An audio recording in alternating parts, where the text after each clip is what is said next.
Dudes and dudettes of YouTube land, it's Frank with What's the Point EDC, and today we talk about another cold steel. Oh, it's gonna be cold steel going on. You guys know what time it is here, WTP. If you enjoy sharp knives and good vibes, this is for you right here. Let's get into this thing.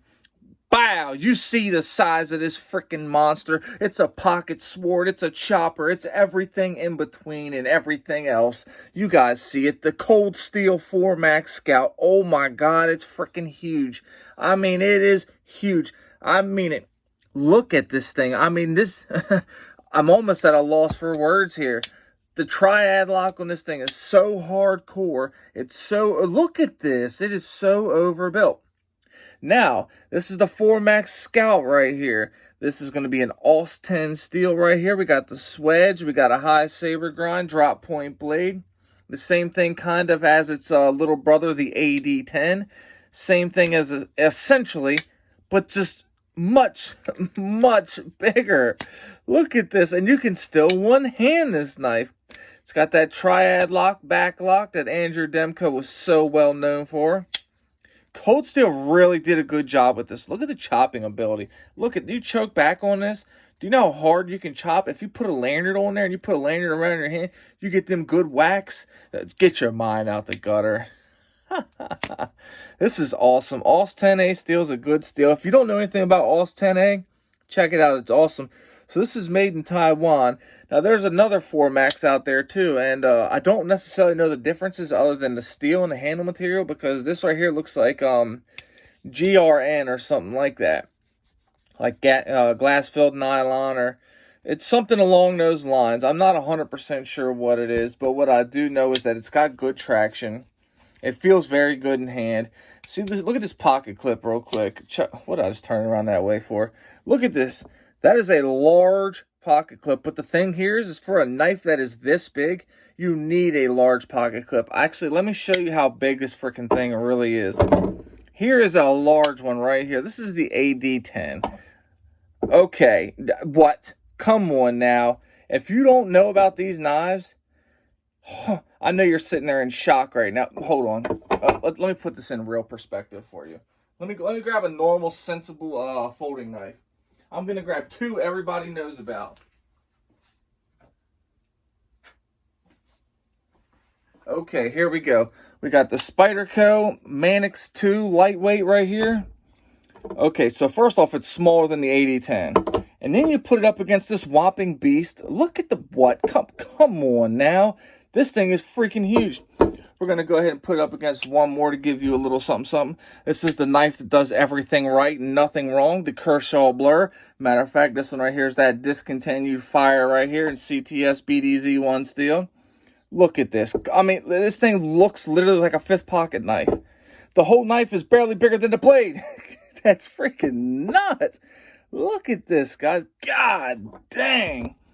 This is so cool. It really is. Cold Steel and Andrew Demko, you guys freaking did it up with these. It's crazy. It's running on washers.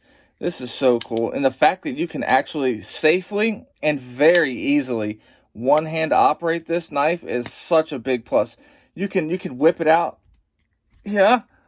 Golly, I got a light hanging right above here that I was millimeters away from hitting. So it was like a really weird snapping of the wrist. So, like I said with the AD10 video, I'm not sure if this is for a pen or if it's for a lanyard, because once it gets right here, that's when it actually starts to engage if there was a pen. But maybe that's because if the lock does fail, it'll only go but this far, and it'll protect you. But I don't know. I'm thinking it's for a lanyard to go from here up, you know, for the guys who are really going hardcore in this in the woods and in different environments, because from what I hear, people actually really love to take these knives on bushcrafting adventures and stuff, because it's a folding knife that's literally like a fixed blade. Now, I know there's no substitution for a fixed blade. That's a fact. There's no debating that.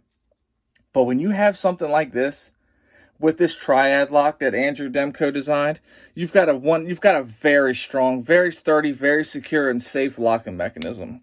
So you can do a lot of hard chopping, you can do your batoning, and you know damn well I'm gonna, because I got permission from the one and only Scab over at CHOIRBOYZ Outdoors. Big shout out to him, by the way. I'm linking him in the description. Go check his channel out if you don't know who he is. And if you do know who he is, go check him out anyway, because he's the king of hard use. So, but back to this. I'm going to be doing all kinds of testing with this big beast. Is it centered? Oh, that is, as Lefty would say, dead nuts. Look at the size of the liners on this. Everything about this thing is overbuilt. I wonder what this material is.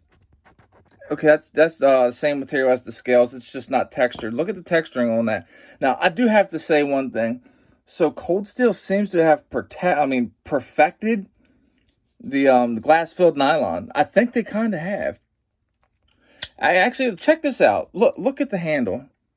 That's a cool looking shape right there, right? We can agree it looks Batmanish, right? So look, if Batman carried a folding knife, this might be his folding knife now that I'm thinking about it. Look at this. Come on, guys. It's a hefty hunking chunk of AUS 10A steel with the triad lock. I mean, listen to that thing snap. Listen. There's no mistaking that. It's like, oh yeah, somebody's whipped out a freaking cold steel 4 Max. God, it's going to pierce good. It's going to stab good. Let's feel. You see, the same thing with the AD10 is what's going on here. You would think that it'd be stupid thick behind the edge and be a sharpened pry bar, but it's not. So I got to give it to Cold Steel. I got to give it to him, man. Them and Andrew Demko, they know what they're doing. So what I really like about this is the backspacer runs all the way from where the triad lock stops, comes here, comes all the way around and up. Very good. That's going to make such a strong locking mechanism and a strong knife in general. This is just so good. Don't let me hold you guys up for too long. If you enjoy this type of content and you enjoy the vibes here, What's the Point EDC, go ahead and subscribe. Share the videos, hit the like button, do all that good old stuff. You guys know what to do. I appreciate each and every single one of you who supports the channel. For sure I do. And I appreciate Scab for letting me hold on to such cool-ass knives. True badassery, for sure. The dopeness is real, my peoples. If you're an addict, never quit quitting. Stay strong and live long. Get the help you truly deserve. And if you're dealing with bad thoughts, reach out and talk to somebody. It is okay to talk. Never quit quitting and never give up. Take it easy and stay greasy. It's a 4 Max kind of day. You guys know what it is. Okay, let's go ahead and cut the screen. 1, 2, let's do the ghetto cut.